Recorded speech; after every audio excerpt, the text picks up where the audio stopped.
Hello, and welcome to our show for the love of animals, our own local version of Animal Planet. We're so glad you joined us today. I'm Darleen Pigford. And I'm Greg Baur, and we'd like to tell our viewers about a couple of upcoming shows. We have one on the quilts, when we've called it Quilts for Animal Lovers. Oh, that's going to be a great one. And then we also have one coming up on Home Alone. What do you do with your pet when you're home alone? When you work all day? And I think you'll find that one very, very interesting also. So those are just a couple, Greg. And we've got a lot more on store for you too. But what do we have in store today, Darleen? Oh, Greg, we have a great show today. We have 3 of our local artists and their pets. Okay. And we're going to take a look at the lives of pets through the eyes of their owners, which happen to be some of our local artists. And we're going to find out what contributions also that they are making to the welfare of animals in our local area.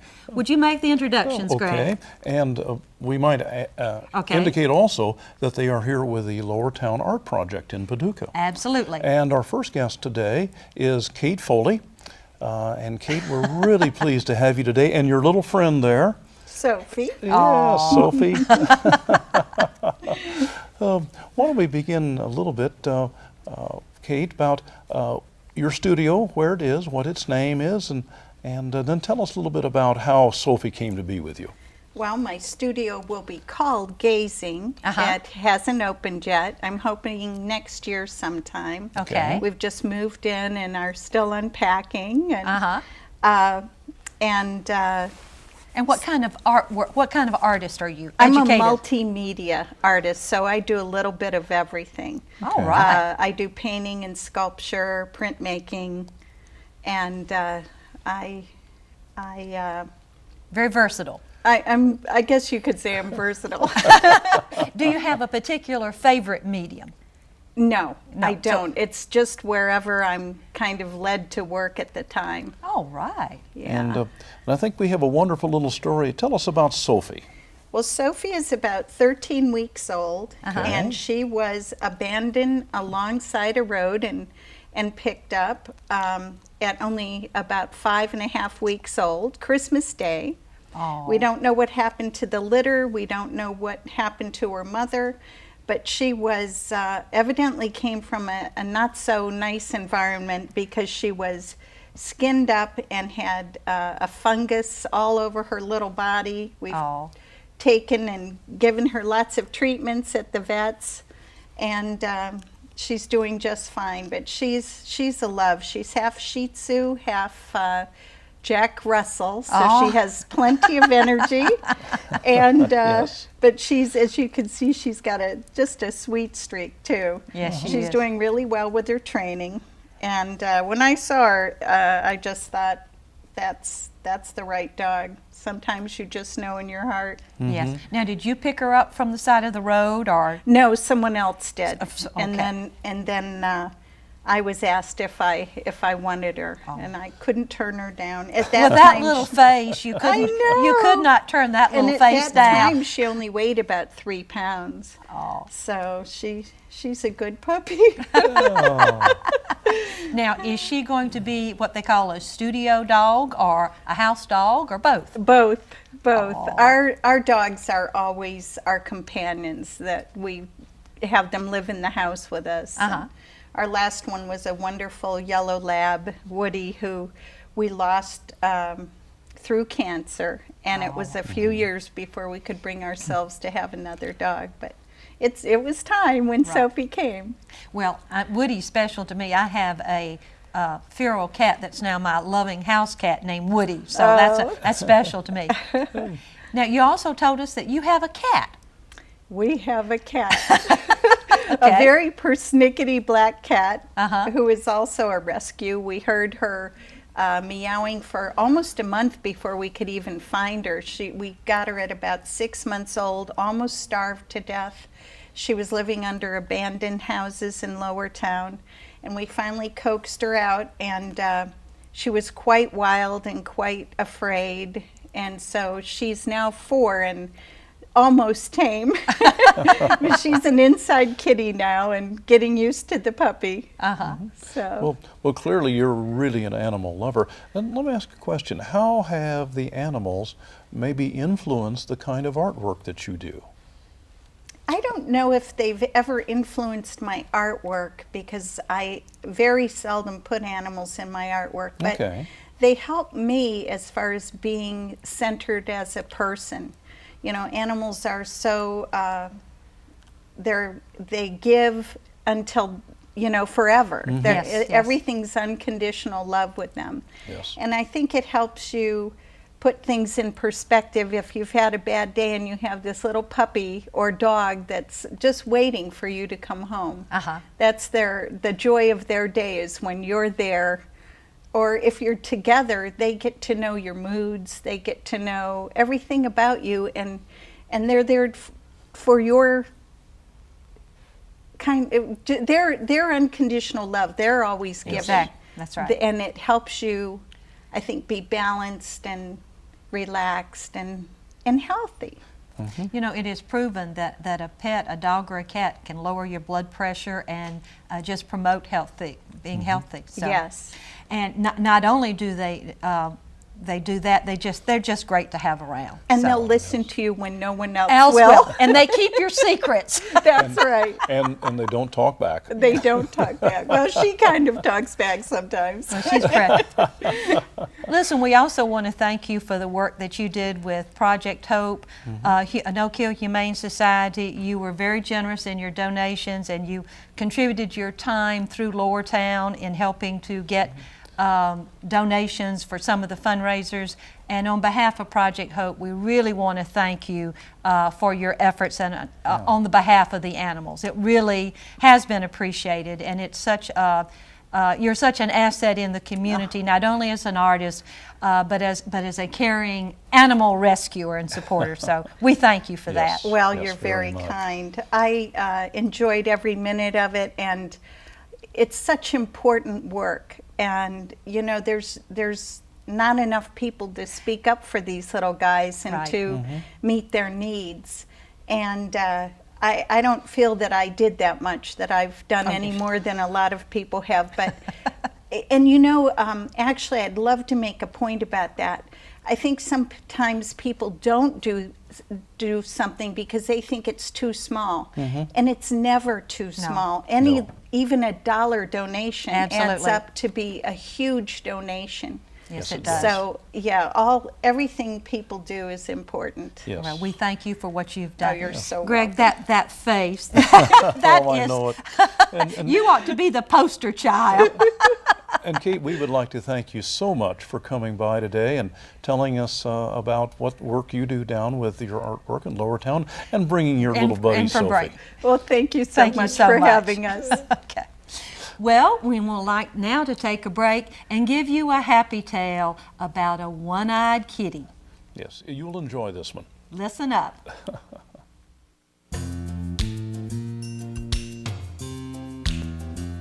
Hi, my name is Hope, and I'm about 1 year old. Donna and Stefan found me on the streets of Metropolis and picked me up. I guess they could see that I didn't have a home and needed help. They were right. They took me to the vet where I had my first shots and had some very serious medical work done. I guess I had to have an eye removed because I'd been hurt in a fight with another animal over food, but I really don't remember. Then they took me to Project Hope so that I could be adopted. At the shelter, the other animals told me that Project Hope was really good about taking care of medical needs for the animals and that I had a good home until a permanent one could be found. I have plenty of food and am very comfortable. But I really want to find a permanent home and a nice family to love and care for me. I would be a great lap kitty if someone would just give me a chance. I wouldn't have this chance if it hadn't been for Donna, Stefan, and Project Hope. Welcome back. Isn't that a wonderful story? Project Hope is a no-kill shelter, and they do provide medical care, and Hope got medical care because of her badly injured eye. And even though she lost that eye, she's still going to make a very, very good pet. Greg and I are very partial because you see, Project Hope also helped another one-eyed cat named Ginger Sue that is our pet, and so we adore it. So One of our herd. one of our herds. So, ladies and gentlemen, I just want you to understand what good things Project Hope is doing, and they could use your help. Now, if you would like to adopt Hope, she can be seen at the shelter. The shelter is located at 1698 West 10th Street, Metropolis, Illinois. If you would like to donate to Project Hope because they help with medical expenses of animals, send that to P.O. Box 125, Metropolis, Illinois, 62960. Okay. And if you have any questions, their telephone number is 618-524-8939. And if you want to see other animals available for adoption, go to their website, www.projecthopeanimalshelter.com. Continuing with our show theme today, we have another artist from Lower Town, Michael Crouse, who is with us. And Michael, thank you so much for coming today. And I see you brought your little friend. Tell us about Amber there. Okay, Amber, I've had for a year. She's just turned 9 years old.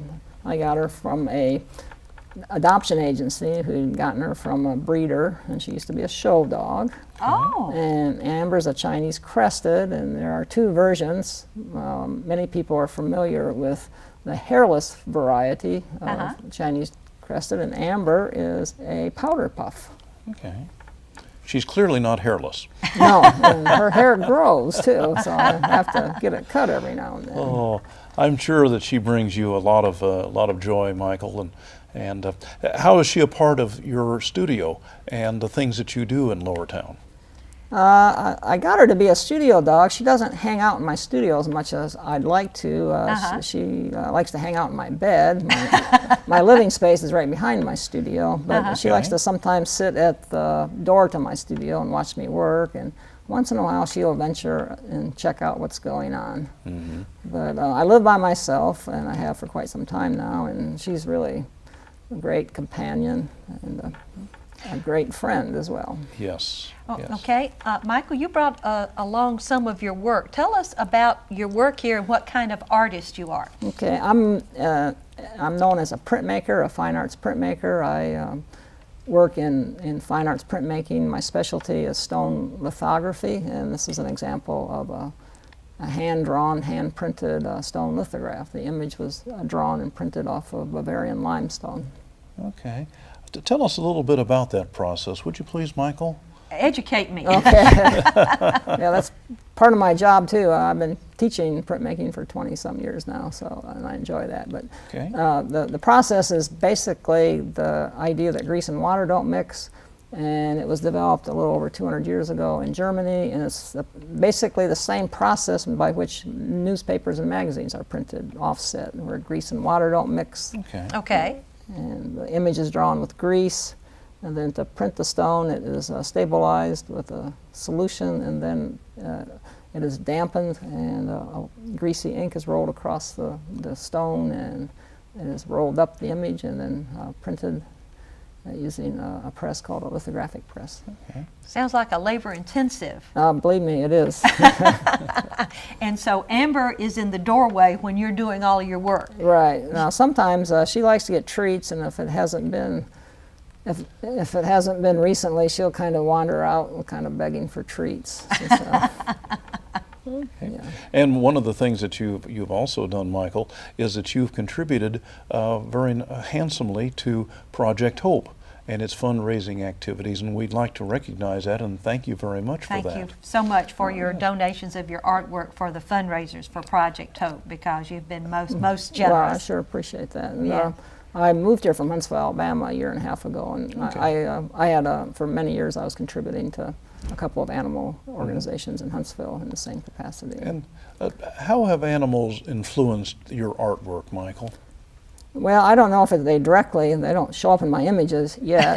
Yeah, okay. But I think, just especially since I've had Amber, it's just like Kate was talking about previously, they kind of help me become centered and help me just feel more at home with my work and keep me companion. And printing and being in the studio long hours can be kind of lonely, and getting out and taking her for walks and stuff is a nice way to break up the day.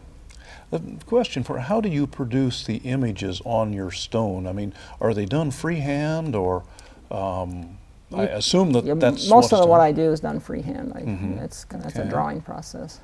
And so it would be almost easier, let's say if you were going to do an animal, would it be easier to work from a live animal or from a photograph? Well, I could work either way. Either way? Yeah, no.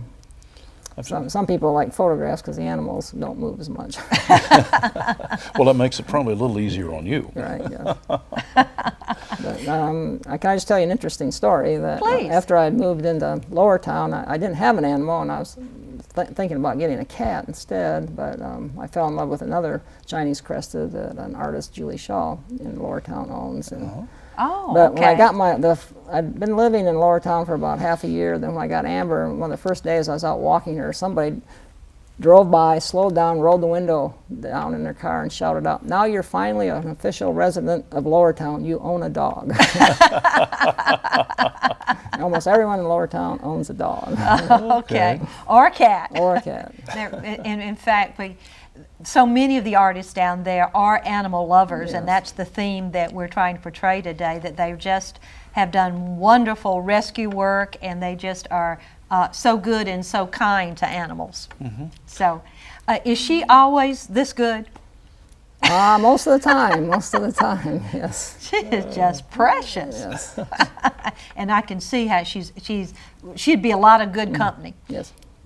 Well, it's very clear, Michael, that that you have made very much of an impact down in Lower Town by what you've done with your artwork and with your helping with Project Hope. And we would like to thank you very, very much publicly for all of the work, and also simply say we're glad you're here in Paducah Yes. as a part of the Lower Town community. We think that the artists bring a great deal to the community, and we're very happy to have you as a part of it. Well, And- thank you. I'm really glad to be here, too. Happy to be here. And thank you so much for bringing Amber down today. Yes. She is just, And if you want to leave her any yeah, time, leave her, I think. we probably could do some dog sitting for Amber. She's a sweetheart. Yeah, she's easy to take care of. Well, thanks again. And we'd like to now move to back to our viewers. We gave you some information a few minutes ago about where you can help Project Project Hope. And this was coming back up on your screen again. So Get your a paper and pencil. and take a look. And We'll be right back.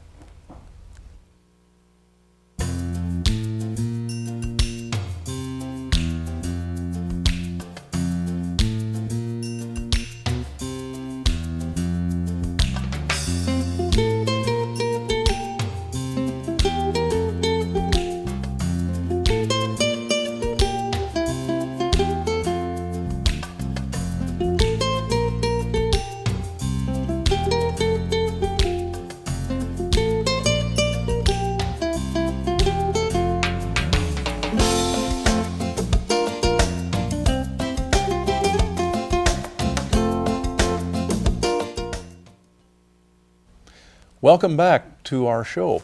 We hope that you got your paper and pencil and that you made notes on how you can help Project Hope. So we'll look forward to hearing about all those good things. Hope you can make a contribution. Yes. And we're continuing now with our show, working with artists down from Lower Town. We have with us Freda Fairchild. And Freda has her little friend with her. Tell us about Mishka. Well, this is Misky, which is a nickname. Her name is Promiscuous. Okay. And she was my daughter's cat. I've had her for 2 years. She came originally from London. My daughter used to live in Europe, and Misky went in and out of London and Slovenia and Germany a few times. So she actually has a passport. Oh, really? She and her companion, her Schmutz, who came, I believe, from Germany, have passports, which cost about $3,000, my daughter said. but it meant that when they came back into London, they didn't have to go through quarantine. Which would be Okay. just too cruel. Yes. Oh, yes. So she's done a lot of traveling. She's about 12 years old, and my daughter cannot have cats now in Manhattan where she is, and so they get to live at Studio Mishka. Oh, so it's a studio cat. This is a studio cat, yes. Okay. And, And- what duties does she perform as the studio But cat? she's the people greeter. In Okay. fact, she can be kind of a pest, actually. I mean, the moment the door opens, she runs out to see who's there, and then she starts talking. She goes, meow, meow, meow, meow, meow. And she rubs up against them and tries to get them to pay attention to her rather than look at the art. Okay. Her schmutz is a little more guarded about it.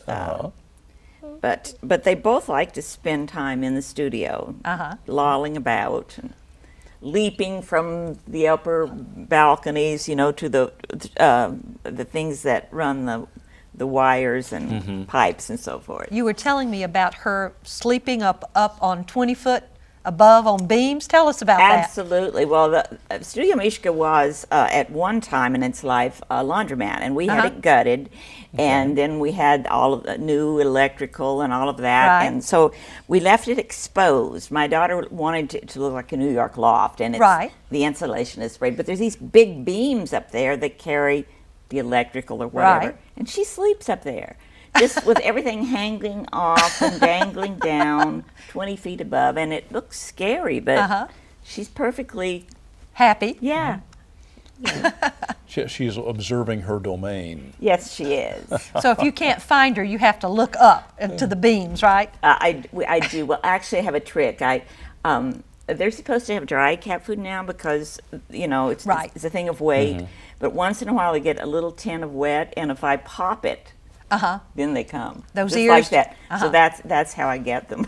Our cats are the same way in our house. Well, now, you also have a third cat, I believe, I don't you? do. That's Curiosity, and she lives at my home, which is a block away from my studio. Okay. And we first brought the cats there. Studio Mishka was still being renovated, and Curiosity wouldn't have it. I mean, she would not have it. She was so upset that she refused to eat, and we had to banish these cats to one room, and then we had to use bleach on the kitchen floor to eliminate any smell of them the other cats. before she would agree to eat. Oh. Oh, my heavens. And she would growl. She was protecting her domain. Oh, she was quite angry, and she would growl outside the door, and her paw would come under, and so she was not happy. She's not a sharing kind of a cat. And how long have you had Curiosity? Since I got to Lower Town in 2001. Okay. Was she a rescue or No, she was my grandson wanted an animal really, really badly, and he actually preferred cats, I think, and I wasn't sure he would care for a dog. So that was a promise that when we got to Lower Town, he could have a cat. Oh, I see. So we found someone who had a litter of cats, and we chose her. And she's a calico, Okay. but very grouchy. You couldn't do this. There was no way I could bring her here. She would be clawing me. She's very independent. Yeah. Well, there's hope, believe it or not. After a while, their personalities do get better. We have one that hid under the bed the first 2 years, and now she eats breakfast with us every morning. And it's her stools at the breakfast table. So their personalities do improve over time. Well, I don't know. Curiosity's what, 6 or 7 years old now. She's not too good, but I like her that way. You know, she's fine. She's got her own. She's got her own castle. Now her Smoots was trained to eat at the table with my daughter, and every time my word. you're in the kitchen area and you put a plate, he would come and sit at his place, and he would sit upright and wait, and there would be a little plate for him, and he would my be word. served a tidbit, and he would eat it very delicately. She was not interested in that routine, but cats are like children in a way. They're all so different with their own personalities. Oh, very definitely. Yeah. You were telling us about the footprints in your studio. Oh, well, when I first got the cats, my studio was still in my house on 8th Street. And I wasn't used to the cats climbing on things because Curiosity does not. She simply never gets on top of anything. So I left out my printing ink because I was doing an etching and I didn't think about it. And the next morning, I came down and there were these black footprints all across the white tile of my kitchen.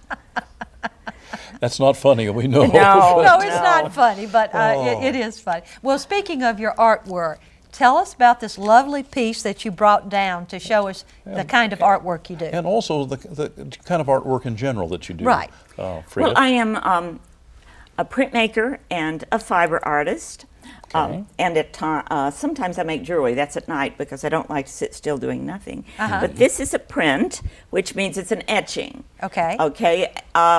It's a viscosity etching, and on top of that is an aqueous monotype, and on top of that is another etching. I layer and layer and layer. Okay. I put image on top of image, and I may use 3 or 4 different techniques. And so even though I'm doing a kind of printmaking, they're all one of a kind. Okay. So I'm using the etching press, but it's something that can't actually be duplicated at all. But it's a different. Oh. It's a totally different process than painting. I started as a painter. Okay. And this is just unbelievably fun. And, Yes. now you have several cats as pets. Have animals been an influence to you in the kind of artwork that you do, or perhaps the things that you portray? No, I don't think so. Okay. I mostly do abstract work, although I Okay. sometimes do things that concerns family relationship and that sort of thing.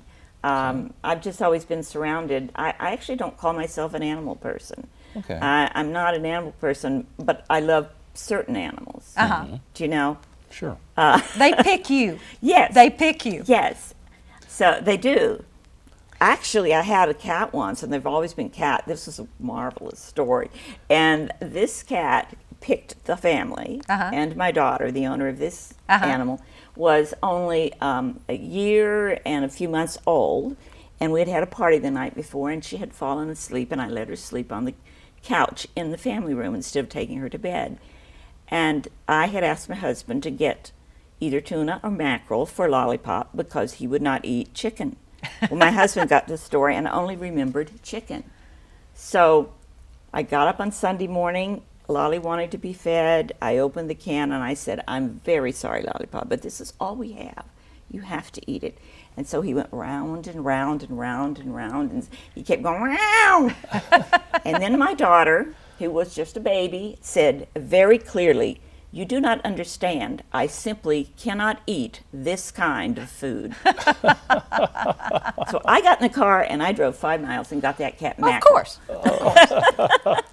Well, you may say you're not an animal person, but you have been so generous to Project Hope. Yes, you have. in your donations to some of their fundraisers, and we want to again thank you so much for that.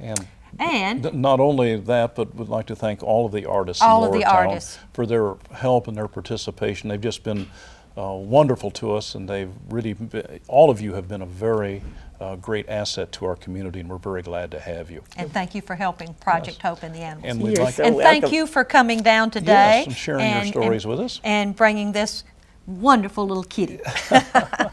Well-traveled kitty, right, Greg? Oh, absolutely. Well, I don't know another one that has a passport. no, none of mine do.